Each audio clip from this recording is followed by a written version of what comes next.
الحمد لله رب العالمين والصلاة والسلام على سيدنا ومولانا محمد وعلى آله وأصحابه وأزواجه وذريته أجمعين. اللهم ربنا زدنا علما. اللهم صل على محمد وعلى آل محمد كما صليت على إبراهيم وعلى آل إبراهيم إنك حميد مجيد. اللهم أرنا الحق حقا وارزقنا اتباعه وأرنا الباطل باطلا وارزقنا اجتنابه. اللهم أرنا حقائق الأشياء كما هي. اللهم صل صلاة كاملة وسلم سلاما تاما على سيدنا ومولانا محمد الذي تنحل به العقد وتنفرج به الكرب وتقضى به الحوائج وتنال به الرغائب وحسن الخواتيم ويستسقى الغمام بوجهه الكريم وعلى آله وصحبه وأزواجه وذريته في كل لمحة ونفس بعدد كل معلوم لك. اللهم في هذه اليوم المبارك فرج عنا وعن إخواننا في غزة. اللهم نفس كربنا وكربهم وثبت أقدامنا وأقدامهم والطف بنا بهم وبهم يا أرحم الراحمين. اللهم نفس كربنا وكربهم. اللهم فرج عنا وعن إخواننا في غزة. اللهم نفس كربنا وكربهم وثبت أقدامنا وأقدامهم والطف بنا وبهم يا أرحم الراحمين. وصلى الله تعالى على خير خلق محمد وعلى آله وأصحابه وأزواجه وذريته أجمعين برحمتك يا أرحم الراحمين. اللهم آمين آمين آمين آمين. اچھا جی، یہ جو کتاب ہم لکھ رہے ہیں بنیادی طور پہ ہمارے ڈاکٹر جاوید انصاری صاحب، اس میں کچھ عوام میرے بھی ہیں. یہ ڈاکٹر صاحب نے لکھا ہے اور میں اس کو اس پہ نظر ثانی کر رہا ہوں، تو میں نے سوچا کہ اس کو یہاں بھی پڑھ لیا جائے تاکہ کوئی اس پہ تبصرہ وغیرہ ہو تو اس کو بھی شامل کر لیا جائے. بہت زیادہ اس پہ وقت صرف نہیں کریں گے، اور اس میں کوئی اگر مباحث نکلے تو ان کو سے الگ پہ انشاءاللہ بات کریں گے. تو اللہ کا نام لے کے شروع کرتے ہیں. یہ بنیادی طور پہ ہابرماس کا جو تصور ہے، عقلیت ہے، یہ ریشنالٹی کا اس کا جو تصور ہے اس پر بات کریں گے انشاءاللہ. اچھا جی، ریشنالٹی کا ماڈرنسٹ تصور، یعنی جدیدیت کا تصور ہے ریشنالٹی یا عقلیت. یہ کتاب کا سب سے اہم باب ہے. ہم اسلامی انقلابی ہیں اور کتاب لکھنے کا بنیادی مقصد اسلامی عقلیت کے نظاماتی غلبے، یعنی صرف انفرادی غلبے نہیں بلکہ سسٹم کی سطح پہ غلبے، نظام کی سطح پہ غلبے کی راہ ہموار کرنا ہے. اس دور میں اسلامی عقلیت کے مد مقابل جو غالب عقلیت ہے وہ ریشنل ہے. تو ریشنالٹی سے ہماری مراد غیر اسلامی عقلیت ہے. سمجھے جی؟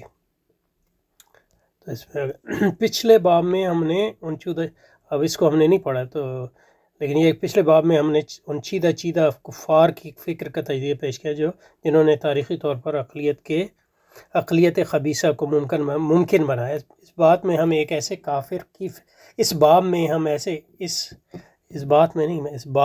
ایسے کافر کی فکر کا تجزیہ کریں گے جس نے دور حاضر کے نظاماتی خصائص ضرورت کے مطابق ریشنل منہج کی تعمیر نو کی. اچھا جی، پچھلے باب میں ہم نے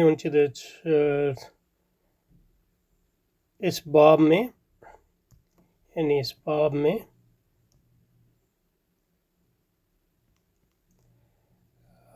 ایک ایسے کافر کی فکر کا تجزیہ کریں گے جس نے دور حاضر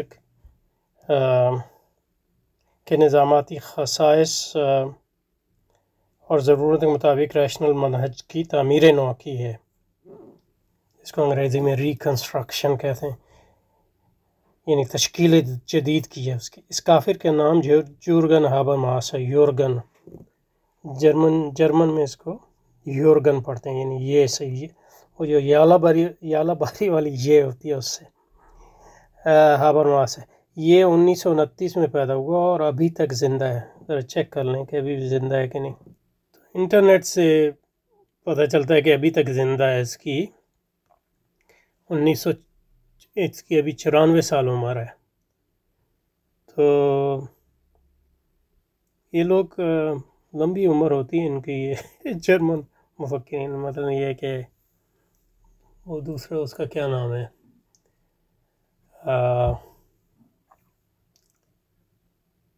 ہرمنیوٹک والا گارڈمر، وہ تقریباً 102 سال کی عمر میں اس کا انتقال ہوا۔ تو یہ ڈوسلڈورف میں پیدا ہوا تھا، ڈوسلڈورف جرمنی میں 1929 میں، اور اب 24 ہے، اب تو یعنی 223 کا اواخر ہیں۔ تو یہ ماڈرنسٹ منہج کے اہم ترین رہنماؤں میں شمار کیا جاتا ہے۔ کچھ لوگ یہ بھی کہتے ہیں کہ لاسٹ ماڈرنسٹ، یعنی آخری جدیدیت کا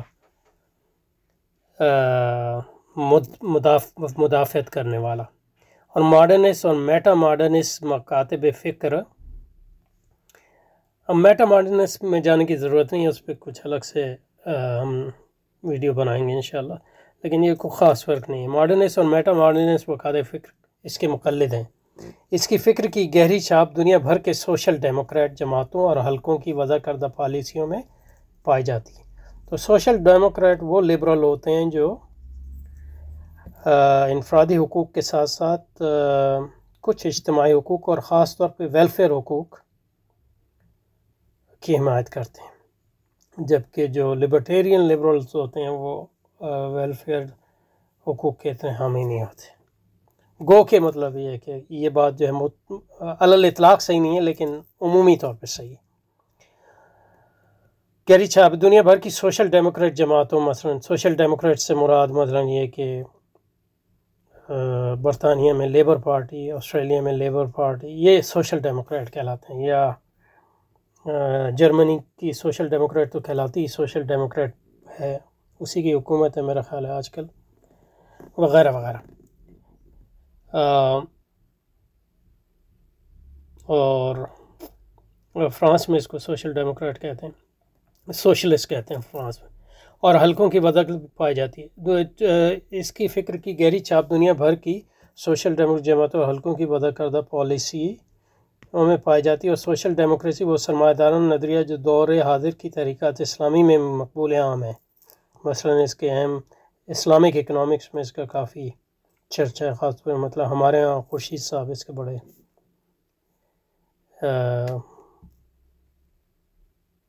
کیا کہیں گے مداح تو نہیں کہنا چاہتا، بڑے مدعی ہیں، اور یہ بڑے حامی ہیں، یہ بڑے مبلغ ہیں۔ لیکن صرف خورشید صاحب نہیں، زیادہ یعنی اسلامی جماعتوں میں اس کا بڑا اثر ہے، حتیٰ کہ علماء کی جماعتوں میں بھی۔ مثلا یہ ہے بہرحال ہابرماس اپنی اسلام دشمنی کا برملا اظہار کرتا ہے، 1980 کے اوائل سے لے کر آج تک ایران میں علماء کے خلاف فکری بغاوت فروغ دینے کی جستجو کر رہا ہے، اور ملک کے اندر باہر رہنے والے ایرانی دہریوں سے اس کے گہرے روابط ہیں۔ ہابرماس کی فکر بین المنہجی ہے، یعنی انٹر ڈسپلنری ہے، یعنی ایک ڈسپلن کے اندر محدود نہیں ہے۔ اس کی فکر جو ہے بین المنہجی ہے، یعنی ملٹی ڈسپلنری ہے، تو اس میں فلسفی بھی ہے اور سوسیولوجسٹ بھی ہے، تو یہ دو ڈسپلنس تو آ ہی گئے، تو ان کے مابین جو ہے اس کی فکر ہے، یعنی فلسفہ اور سوسیولوجی کو ملاتا ہے، اور دوسرے علوم کو بھی، علوم تو نہیں کہنا چاہیے، مطلب یہ ہے کہ ڈسپلنس کو۔ ہابرماس کی فکر بین المنہجی، وہ اس بات کی کوشش کرتا ہے کہ فلسفیانہ، سیاسی اور معاشی فکر کو اپنے منہاجی ڈھانچے میں سمو دے۔ اس کی تربیت مارکسسی ادارے فرینکفرٹ اسکول میں،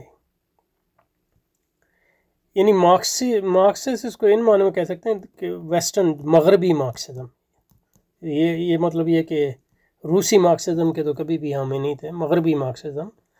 یہ فرینکفرٹ اسکول ہے جو فرینکفرٹ میں ہے، ابھی بھی موجود ہے، اس کا تعلق جو ہے، یہ انسٹیٹیوٹ ہے، اس کا تعلق جو ہے فرینکفرٹ یونیورسٹی سے ہے، جس کو آج کل گوئٹے یونیورسٹی کہا جاتا ہے۔ اچھا جی، تو میرے پاس آج کل جو میں نے حال ہی میں اس کو پڑھا ہے، کافی اچھی اس کی سوانح حیات لکھی ہے ایک شخص نے، جو صرف سوانح حیات نہیں ہے بلکہ اس کی فکری سوانح بھی ہے۔ یہ آدمی ہے، اس کا نام ہے اسٹیفن مولر ڈوم، اس نے لکھی ہے جرمن زبان میں، اور اس کا ترجمہ انگریزی میں بھی ہوا ہے۔ اس نے اڈونو کی بھی بایوگرافی لکھی ہے، اور یہ بوم جو ہے یہ بھی اڈونو کا شاگرد تھا، تو اس سے میں جو ہے آپ کو تھوڑی سی مزید جو ہے اس میں معلومات بھروں گا انشاءاللہ اس کی زندگی کے بارے میں۔ تو مطلب یہ ہے کہ ہاباماس کی جو پی ایچ ڈی ہے، پی ایچ ڈی تھیسس جو ہے وہ یہ ڈاکٹر جس کو کہتے ہیں، تو وہ اصل میں فلاسفی پہ ہے۔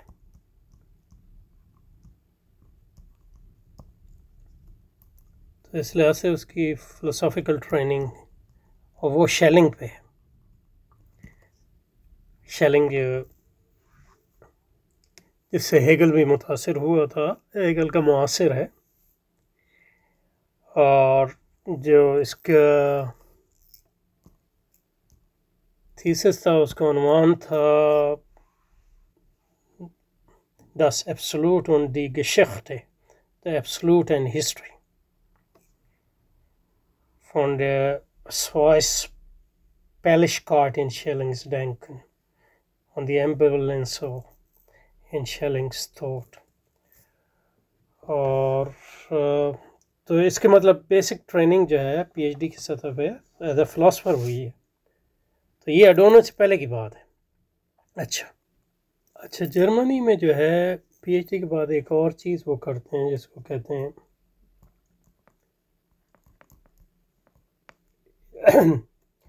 ایک لحاظ سے سمجھ لیں یہ پوسٹ ڈاکٹریٹ ہو گیا، ہیبلیٹیشن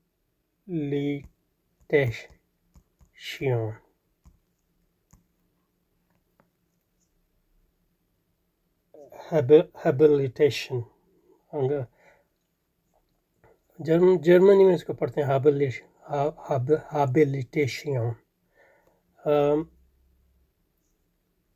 یہ جو ہے ایک مثلا ایک لحاظ سے پوسٹ ڈاکٹرل تھیسس ہوتا ہے، یہ لکھنا پڑتا ہے، اس کے بغیر آپ کی پکی جو ہے وہ لیکچرشپ یا پروفیسرشپ نہیں ملتی۔ اور یہ جو ہے اس نے لکھا تھا، اس کے بعد میں کتاب کی شکل میں بھی چھایا ہوا ہے، اس کو لکھا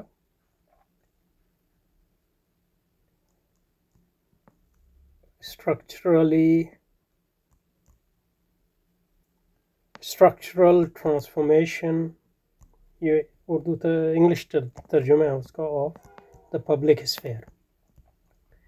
یہ جو اس نے لکھا ہے اس میں جو اس کا سپروائزر تھا وہ مارکسسٹ تھا۔ اب کس قسم میں مارکسسٹ تھا یہ نہیں پتہ، لیکن یہ کہ وہ کہتے ہیں کہ only Marxist scholar at German university at the time, تو اڈونو وغیرہ مارکسسٹ اس لحاظ سے نہیں تھے، یہ کم از کم روسی یعنی آرتھوڈاکس مارکسسٹ نہیں تھے۔ اور اس آدمی کی جس کے انڈر میں اس نے ایک تھیسس لکھا، اس کا نام تھا ولفگانگ، ان کے ولفگانگ تو بڑا کامن نیم ہے ان کا، یعنی ولفگانگ آبنڈ روتھ، یہ مارکسسٹ تھا۔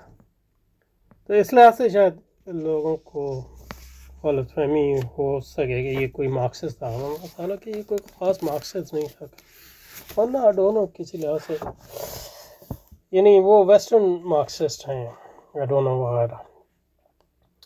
اچھا یہ اس کی دوسری، تو اڈونو پہ آ رہا ہوں، اس لحاظ سے میں اسی پہ تبصرہ کر رہا ہوں۔ تو اڈونو جو ہے وہ ہوکائمر جو ہے وہ فرانکفرٹ اسکول کا جو ہے، یہ سارے یہودی ہیں زیادہ، اسکول کا ڈائریکٹر تھا، اور ہوکائمر اور اڈونو اس کے بعد جو ہے اس کا سکسیسر بنا۔ تو ہاباماس جو ہے اڈونو کا اسسٹنٹ رہا ہے، اس لحاظ سے یعنی اس لحاظ سے مطلب وہ کوئی اس کا شاگرد وغیرہ نہیں ہے، لیکن اس کا اسسٹنٹ رہا ہے۔ اور بعد میں آپ کو پتہ ہے کہ ہاباماس فرینکفرٹ اسکول کا ڈائریکٹر رہا بہت عرصے وغیرہ۔ تو یہ اس کی ہسٹری ہے۔ اچھا جی، ہاباماس کے فکر میں بین المنہجی، اس کا فکر بین المنہجی ہے. اس کی تربیت مشہور ہے مارکسیسی ادارے فرانکفرٹ اسکول میں ہوئی، ان معنوں میں کہ وہ ڈونوں کا جو ہے اسسٹنٹ رہا اور تھیوڈور کا معاون تحقیق بھی رہا، لیکن اس نے بیشتر اہم مارکسی نظریے کو خیرباد کہہ دیا. اور میرا تو خیال ہے یہ کبھی مارکسسٹ سچ تھا ہی نہیں. بہرحال لیکن سوشل ڈیموکریٹ ہے، اور مطلب یہ ہے کہ آج کل یعنی سوشل ڈیموکریٹس کو کبھی کبھی لوگ مارکسسٹ بھی کہتے ہیں. مارکسزم سے لبرلزم اور سوشل ڈیموکریسی تک ہابرماس کا فکری سفر مختصر رہا. وہ لبرل جمہوریت دستور کا وکیل اور مدت تک یورپین یونین کے اعلیٰ مشیروں میں شامل رہا ہے. اچھا جی، ہابرماس کی فکر کا تجزیہ کے 5 جزو ہیں. اس کی تھیوری آف میننگ، اس کے معنی کا نظریہ، اس کا کمیونیکیٹو ریشنالٹی یا ریشنل مواصلت کا تصور، اس کا نظریہ معاشرت، اس کا نظریہ مکالماتی اخلاقیات، اور نظریہ جمہوریت اور قانون. تو ان سب پہ تقریباً اس نے الگ الگ کتابیں لکھی ہیں. مثلا یہ کہ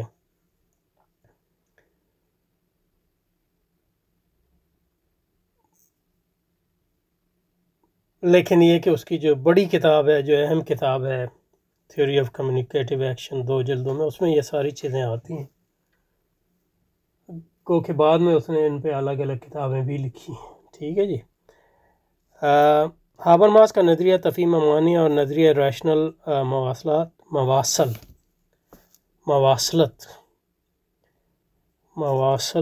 مواصلت ہونا چاہیے. اس کے تصور معاشرہ اخلاقی ریاست کی بنیاد فراہم کرتا ہے. اب ہم ان 5 نظریات کا مختصر تجزیہ پیش کرنے کی کوشش کریں گے، لیکن اس سے قبل یہ مناسب معلوم ہوتا ہے کہ اختصار کے ساتھ ریشنلٹی کے تصور کی تشریح اعادے کے طور پر کر لی جائے، جو پچھلے 3 ابواب میں پیش کی جا چکی ہے، یا 4 ابواب میں، کیونکہ یہ 5واں باب ہے. یہ اصل میں 4تھا نہیں ہے، 5واں ہے. یہ بھی یعنی یہ 5واں باب ہے، یا نہیں، یہ 4تھا باب ہے. یہ 4تھا باب ہے، لیکن یہ ہے کہ 3رے باب میں پیش کی جا چکی. اچھا، ریشنالٹی جاہلی علمیت کا وہ منہج ہے جو سرمایہ دارانہ فکر اور عمل کی اساس فراہم کرتا ہے. ریشنالٹی کو فطری رجحان اور رویہ نہیں ریشنالٹی کوئی فطری رجحان اور رویہ نہیں، بلکہ اس کا ظہور ایک افسوسناک تاریخی حادثہ ہے. ریشنالٹی کا تکمیلی اظہار سائنٹیفک میتھڈ میں ہوتا ہے. ریشنالٹی الوہیت انسانی کے دعووں کی تشریح ہے. ریشنالٹی کا علمی نظاماتی عالمی غلبہ سامراج نے بزور شمشیر قائم کیا. جیسے جیسے ریشنالٹی کا نظاماتی تغلب وسیع ہوتا ہے، ویسے ویسے معاشرہ اور ریاست سرمایہ دارانہ نظاماتی تغلب کے زیر اثر آتی چلی جاتی. ریشنالٹی کا دعویٰ ہے کہ وہ حق کی شناخت کا واحد ذریعہ ہے. ریشنالٹی کی بنیاد تمام الوہی حقائق پر شک ہے. الوہی حقائق. 8 ہر فرد اپنی ذہنی استعداد کے سارے معیارات خیر و شر خود متعین کر سکتا ہے. یہ ریشنالٹی کا مفروضہ ہے. وہ اقلیت خبیثہ کے احکامات کی تابعداری کے لیے کسی دوسرے فرد کا محتاج نہیں. فرد اپنا تصور حق خود تخلیق کرتا ہے، انہی معنوں میں وہ خود مختار ہے. چونکہ حق کی بنیاد شک ہے، لہذا حق کا تصور ہمیشہ تبدیل ہوتا رہتا ہے، اور فرد اپنی ذات کی تعمیر نو تصور حق کی تبدیلی کے ساتھ ساتھ کرتا رہتا ہے. ریشنالٹی دعویٰ کرتی ہے کہ انسانی عقل کے فیصلے جذبات، احساسات اور میلانات کے زیر اثر نہیں ہوتے، یہ فیصلے معروضی ہوتے ہیں.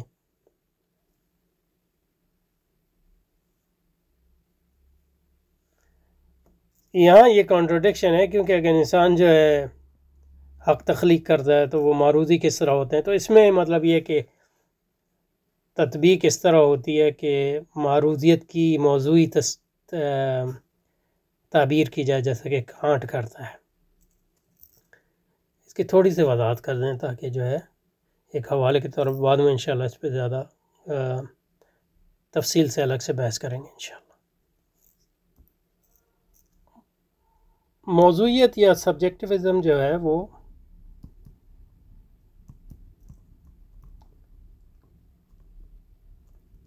مطلب یہ ہے کہ میری یا آپ کی کسی کی بھی ذاتی رائے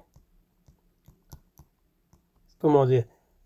اب یہ جو رائے ہے یہ اگر حقیقت کے مطابق ہو تو اس کو آپ کہتے ہیں سچ ہے،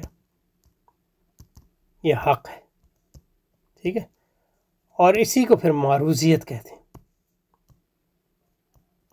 مثلا یہ کہ میرا خیال ہے باہر بارش ہو رہی ہے اور آپ کا خیال ہے باہر بارش نہیں ہوتی، یہ ہماری موضوع آراء ہے، لیکن یہ آراء جو ہے معروضیت اس وقت بنے گی جب ہم چیک کریں باہر، دیکھیں کہ اگر بارش ہو رہی ہے تو یہ معروضی چیز ہے تو میری بات غلط ہو گئی آپ کی، ڈپینڈنگ آن باہر کیا ہے۔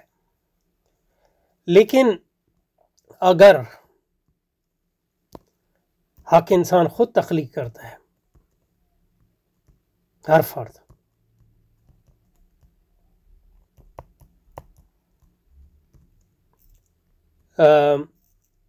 تو پھر وہاں موضوعیت ہو گئی، یہ تو معروضیت کہاں سے آتی ہے؟ تو اس کا ایک جواب کانٹ نے دیا ہے، وہ جواب یہ ہے، اور بھی کئی جوابات ہیں لیکن یہ کانٹ نے ایک جواب دیا ہے۔ کانٹ نے یہ کہا کہ ہر انسان کی اندر جو ہے ایک عمومی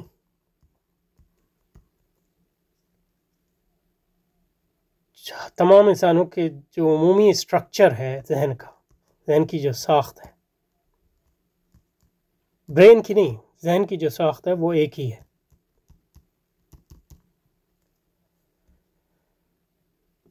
اور چونکہ وہ ساخت ایک ہی ہے تو وہ موضوعیت،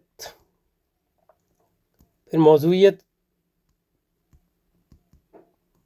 میں بھی دو چیزیں ہو گئیں، ایک وہ خالص موضوعیت اور ایک ایسی موضوعیت جو آفاقی ان معنوں میں ہے کہ تمام دوسری موضوعیتیں یعنی تمام دوسرے افراد بھی اس موضوعیت کو شیئر کر دیں۔ اس وجہ سے مطلب تمام لوگ جو ہیں انٹر سبجیکٹ، جس چیز کو تمام لوگ جو ہیں حق سمجھتے ہیں یعنی جو یونیورسلائزیبل ہے، وہ معروضی ہو گئی، گو کہ وہ حقیقتاً وہ بھی موضوعی ہے۔ اس کا مطلب یہ ہے کہ معروضی اور موضوعیت میں تطابق اس نے اس طرح پیدا کیا کہ اس نے کہا کہ ہم معروضیت کو خود تخلیق کرتے ہیں، تو اس میں موضوعیت بھی آ گئی لیکن ایک گنا معروضیت بھی آ گئی۔ تو معروضیت کا جو پرانا تصور تھا کہ یہ فرض سے باہر ہے حق اور بالا ہے، وہ تو اس نے رد کر دیا، اس کی جگہ جو اس نے تصور دیا وہ ہے انٹر سبجیکٹیو، یعنی فرد کے اندر بھی ہے اور باہر بھی ہے۔ اندر ان معنوں میں ہے کہ ہر فرد کے اندر ہے، لیکن باہر ان معنوں میں ہے کہ ہم صرف اس فرد کے اندر اس حصے کو لیں گے جو وہ دوسرے انسانوں کے ساتھ شیئر کرتا ہے، تو اس لیے اس کو کہتے ہیں انٹر سبجیکٹیو۔ تو جو معروضیت آج کل جس کو کہتے ہیں یا کم از کم کانٹین سطح پہ اور ہابرماس کے یہاں بھی یہی ہے، وہ انٹر سبجیکٹیوٹی ہے۔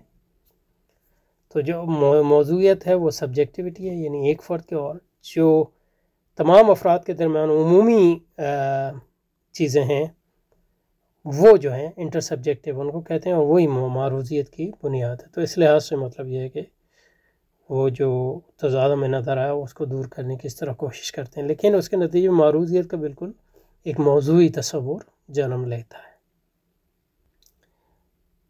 ریشنل منہج کے استعمال کا مقصد فرد کی آزادی کو فروغ دینا ہوتا ہے۔ ہر عمل کو اس پیمانے پر جانچا جاتا ہے کہ وہ ہیومن بینگ کی یعنی انسان کی خود مختاری کو فروغ دینے میں کتنا معاون ہے۔ چونکہ آزادی کی تجسیمی شکل سرمایہ ہے، کیونکہ آزادی کے لیے آپ کو جو ہے وسائل کی ضرورت ہے، اور وسائل جس ذریعے کے ذریعے وسائل میں اضافہ ہوتا ہے وہ سرمایہ ہے۔ لہٰذا ریشنل منہج کے اطلاق کے نتیجے میں جو قانون نافذ عمل ہوتا ہے وہ قانون سرمایہ یعنی رول آف لا، دراصل rule of law of capital ہے، یعنی جس قانون کی بات ہم کر رہے ہیں وہ سرمایہ کا قانون ہے، سرمایہ کے غلبے کا قانون۔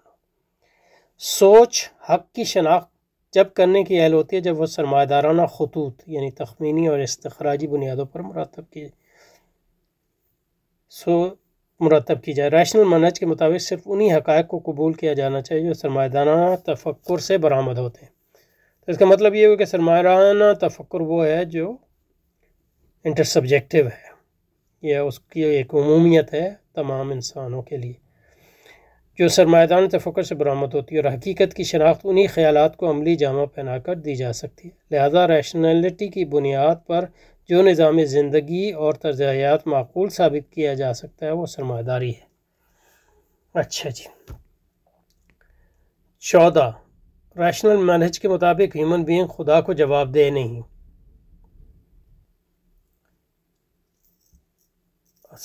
خدا نے سرمایہ دارانہ تفکر کے مطابق نظم حیات کے جو اصول مرتب کر دیے ہیں اس پر عمل پیرا ہو کر ہیومن بینگ فلاح حاصل کر سکتا ہے۔ ریشنلٹی کا فلاح کا تصور اخروی نہیں ہے بلکہ دنیاوی ہے۔ ریشنلسٹ اس رائے کو عموماً قبول کرتے ہیں کہ خیالات کی تعمیر ان تجربات کی بنیاد پر ہوتی ہے جو حواس خمسہ فراہم کرتے ہیں۔ جن حقائق تک حواس خمسہ کی رسائی ممکن نہیں، مثلا وجود کائنات کا مقصد، ان کو ریشنلسٹ حقیقت سے خارج گردانتے ہیں۔ ریشنلسٹوں کا دعویٰ ہے کہ سرمایہ دارانہ عقلیت کی بنیاد پر پہچانی گئی دنیا کے علاوہ حقیقت اور کچھ نہیں۔ ریشنلٹی کے مطابق حقیقت کے ادراک کے لیے کسی بیرونی ذریعے کی ضرورت نہیں۔ حقیقت ہیومن بینگ کے دماغ کی تخلیق ہے، یعنی انفرادی دماغ کی نہیں لیکن عمومی دماغ کی، یعنی فرد کے دماغ کی نہیں بلکہ ہیومن بینگ ایز اے نو یعنی۔ 17 ریشنلٹی اپنے تصوری اور مادی دونوں اظہاروں میں اظہاروں تو کوئی لفظ نہیں ہے، دونوں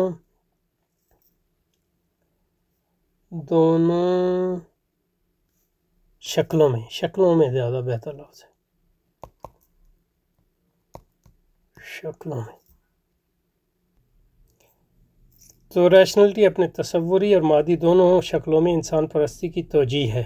ہیومن بینگ اپنی فطری جبلت کے مطابق یہ دعویٰ کرنے پر مجبور ہے کہ وہ خدا ہے، اور اس کا ذہن اسباب اور نتائج کے تعلق کی نشاندہی کے مطابق حقیقت کی تخلیق کرتا ہے۔